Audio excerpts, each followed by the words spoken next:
নমস্কার। আশা করি আপনারা ভালো আছেন, সুস্থ আছেন। আপনারা সর্বদাই ভালো থাকবেন, সুস্থ থাকবেন। তান্ত্রিক সুদর্শন কবিরাজ ইউটিউব চ্যানেল দেখার জন্য আপনাদেরকে অসংখ্য ধন্যবাদ। আপনারা যেখান থেকে আমার এই ভিডিওটি দেখতেছেন অবশ্যই শুরু থেকে লাস্ট পর্যন্ত দেখবেন, কারণ টেনে দেখলে কোনো কিছু বুঝতে পারবেন না। আর ভিডিওটি শুরু করার আগে আমি বলে রাখি, যারা এখন আমার ইউটিউব চ্যানেলটিকে সাবস্ক্রাইব করেন, যারা অবশ্যই আমার ইউটিউব চ্যানেলটিকে সাবস্ক্রাইব করে আমার পাশে থাকবেন। আজকে যে বিষয়ে ভিডিও দিচ্ছি সেটা হচ্ছে চিকা সাধনা। একো জায়গায় একো কী নাম বলে আমি জানি না, কিন্তু আমাদের গ্রাম্য ভাষায় চিকা নামে পরিচিত। ইঁদুরের মতন দেখতে চিকা, ওই চিকা সাধনা দিচ্ছি আজকে। এই চিকা সাধনা করলে কি হবে, কি কি কাজ করা যাবে, কিভাবে করতে হবে, সব নিয়ম আমি প্রসেস বলে দিচ্ছি। আপনারা ভালোভাবে শুনে নেবেন, অবশ্যই ভিডিওটি শুরু থেকে লাস্ট পর্যন্ত দেখবেন। চলুন তাহলে ভিডিওটি শুরু করা যাক। চিকা সাধনা করতে হলে যে নিয়ম হচ্ছে, শনিবার মঙ্গলবারের দিন দেখে আপনারা একটি চিকা মারবেন একবারই দিয়ে।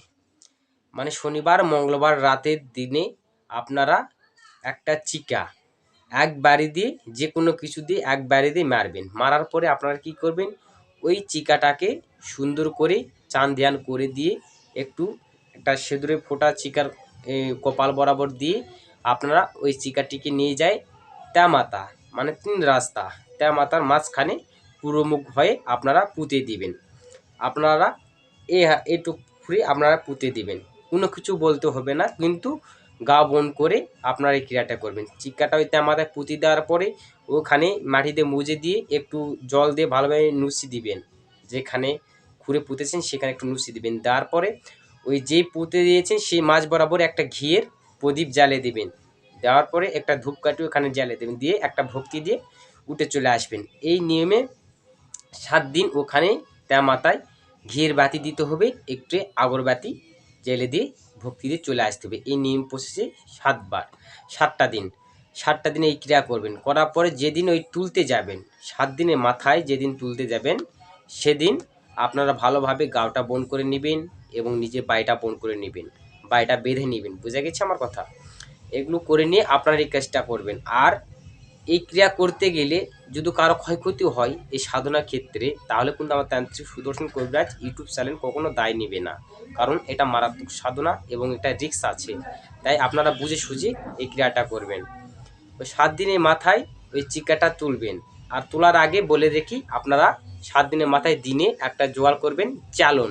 আমরা হিন্দু ভাষায় চালন বলি, বানাকি দোকানে বললেই দিয়ে দিবি। একটা চালন, নতুন চালন ধুয়ে নেবেন, আর একটা নতুন গামছা জোগাড় করে নেবেন। নেওয়ার পরে ওই চিকা টিকা তুলবেন। তাই আমাদের থেকে চিকাটা তুলে নিয়ে আপনারা ওই চালের উপর রাখবেন। রাখার পরে ওই চালের উপর রাখার পরে যে গামছাটা নিয়েছেন ওই গামছাটা দিয়ে ওই চালনটা ঢেকে দিতে হবে। দেওয়ার পরে আপনাদের যে করণীয়, ওই চিকাটাতে আমাদের তুলে নিয়ে চালানোর মধ্যে নিয়ে গামছাটি ঢেকে নিয়ে আপনারা সরাসরি নদীতে যেতে হবে। শ্মশানে হোক বা অন্য যে কোনো নদীতে হোক, নদীতে যেতে হবে। নদীতে যাওয়ার পরে আপনারা এই ক্রিয়া করার সময় উলঙ্গ অবস্থায় নদীতে যাবেন। আর অবশ্যই একাই যেতে হবে, কেউ কিন্তু সঙ্গে যাওয়া যাবে না।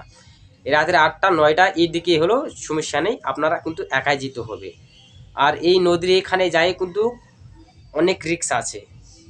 আপনি যদি এইখানে যদি রিস্কটা কেটিয়ে যদি আপনার সাধনা করতে পারেন, তাহলে অবশ্যই আমি গ্যারান্টি দিচ্ছি ওই হাত দিয়ে অনেক কিছু কাজ করতে পারবেন। আপনারা যাবেন, যাওয়ার পরে নদীর ধারে বসে ওই গামছাটিকে ছড়িয়ে চিকাটাকে তুলবেন। তুলে বাম হাতে ভালোভাবে ধরবেন। একটু পচা পচা হয়ে যাবে, চিকা কিন্তু হাড়ের উঠে থাকে না, শুধু মাংস, কিন্তু পিঠের উপর দিয়ে একটা হাড় থাকে সামান্য। আপনার শক্ত করে ধরবেন, যে রকমই থাক, পচা হোক আদা পচা হোক যে রকম হোক, আপনারা মুখ চেপে ধরে নদীর জলে এরকমভাবে ধুবেন। আপনারা ওই মুখ শক্ত করে ধরবেন, যেন চিকাটা ফসকে যেন না বেরিয়ে চলে যায়। আপনারা ওই চিকার আত্মা বুঝাচ্ছে, চিকার আত্মা ধরা হচ্ছে। আপনারা নদীতে ভালোভাবে জলটি ধুবেন, চিকাটে ধোয়ার পরে দেখবেন যে একটা হাড় বের হয়ে আসবে, ভাসে আসবে নদীর চোটে। ওই হাড়টাকে আপনাদেরকে ধরতে হবে। ওই হাড়টা ধরে নিয়ে আপনারা পিছনে আর তাকাবেন না, একবারে চলে আসবেন বাড়িতে। আসার পরে যে ক্রিয়াগুলো করতে হবে আমি সেটা আমার পার্সোনালভাবে যে সাধনাটি করবে তাদেরকে আমি যারা সাধনা করে আমার কাছে দিবে তাদের আমি কাজ কাম করে দেবো, ক্রিয়া করে দেবো। কারণ অরিজিনাল জিনিসের তন্ত্রমন্ত্র আমি নিয়ম প্রসেস আমি সব দিয়ে দিলাম। চিকা সাধনার ক্ষেত্রে কীভাবে করতে হবে নেম দিয়ে দিলাম, কিন্তু মন্ত্র আমি দিলাম না, কারণ অরিজিনাল জিনিস আমি ইউটিউবে দিব না। এই কারণে আমি দুঃখিত, কারণ অরিজিনাল জিনিস ইউটিউবে আমি দিতে পারবো না। আপনারা যদি সাধনা কেউ করতে চান তাহলে আমি যে নিয়ম ফুল প্রসেস বললাম এই ফুল প্রসেসে আপনারা যদি নিয়ম করে একটা শিখা সাধনা করে হাড়টা নিয়ে যদি আমার কাছে আসতে পারেন, আমি তন্ত্রমন্ত্র কে করে হাড় জেগে দেবো এবং হাড় দিয়ে এই ধরনের কাজ করা যাবে। যেটা মাথায় পুটলেন 3টা মানুষ থাকে এবং ওকে টাকা দেওয়া থাকে 2.5 টাকা করে। আপনাদের যদি মনে করেন ব্যাগের থলি দিলেন, যদি চিকার হাড্ডিকে জিজ্ঞাসা করা হয় যে আমার হাট করে নিয়ে দাও, 1 টাকা লাগবে না, হাট করে নিয়ে চলে আসবে। যদি রুগীপত্র এনে দাও অবশ্যই আনবে। এই চিকার হাড্ডি দিয়ে অনেক ধরনের কাজ করা যায়। তো আপনারা যারা এই সাধনা ক্রিয়া করবেন নিজ দায়িত্ব করবেন, আর যখন হাড্ডিটা আমার কাছে আনবেন আমি জাগে ক্রিয়া করে দেবো, নিয়ম ফুল প্রসেস বলে দেবো, কীভাবে চালাতে হবে কী বলে সব কিছু বলে দেবো, কারণ আমি ইউটিউবে দিতে পারলাম না। সাধনার ক্ষেত্রে অনেক কিছু কথা আছে, অনেক নিয়ম আছে, এই কারণে ভিডিও অনেক বড় হয়ে যাবে, আর ফুল নিয়ম প্রসেস আমি দিতে পারবো না ইউটিউবে। আমার পার্সোনাল জিনিস আপনাদের নিয়মটা বলে দিলাম, যদি কেউ চিকা সাধনা করতে চায় তাহলে এই প্রসেসে আপনারা করে আনবেন। আশা করি আপনারা বুঝতেই পেরেছেন। তো আপনারা ভালো থাকবেন, সুস্থ থাকবেন। ভিডিওটি কেমন লেগেছে তা কমেন্টে জানাবেন, আর অবশ্যই একটা লাইক করবেন।